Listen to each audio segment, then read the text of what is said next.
The food supply chain to the Gaza Strip has deteriorated very sharply due to the Israeli policy of closing the crossing and preventing commercial goods and international humanitarian aid from entering the besieged strip.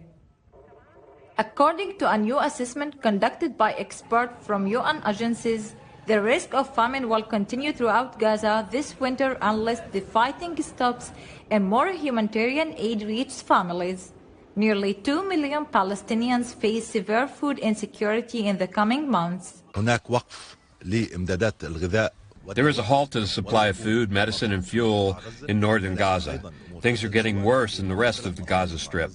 The most affected are children and women.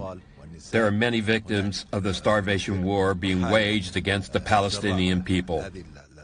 Al-Qassas, the head of the displaced Palestinian family who lives in one of the cemeteries of Khan Younis, told CGTN that he was forced to search for food for his family even in the garbage.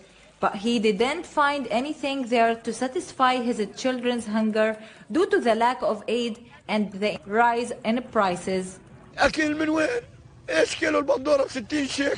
There's no food. A kilo of tomatoes costs 60 shekels. A kilo of potatoes costs 50 shekels. And a kilo of meat costs 100 shekels. Where and how do we get food and water? Even the price of sugar has risen, and cooking oil's price has become 25 shekels. We do not receive any aid from anyone. UNRWA Commissioner General Philippe Lazzarini described the situation in the Gaza Strip as catastrophic in light of the hunger crisis and the spread of diseases, adding that UNRWA is close to reaching a potential breaking point for its operations in Gaza due to the worsening of the complex conditions.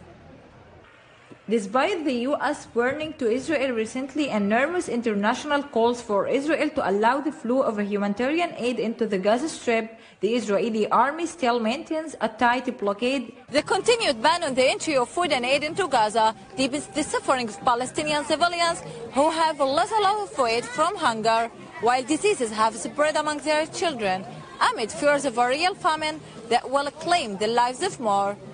Nadra al-Tibi, CGTN, Southern Gaza Strip.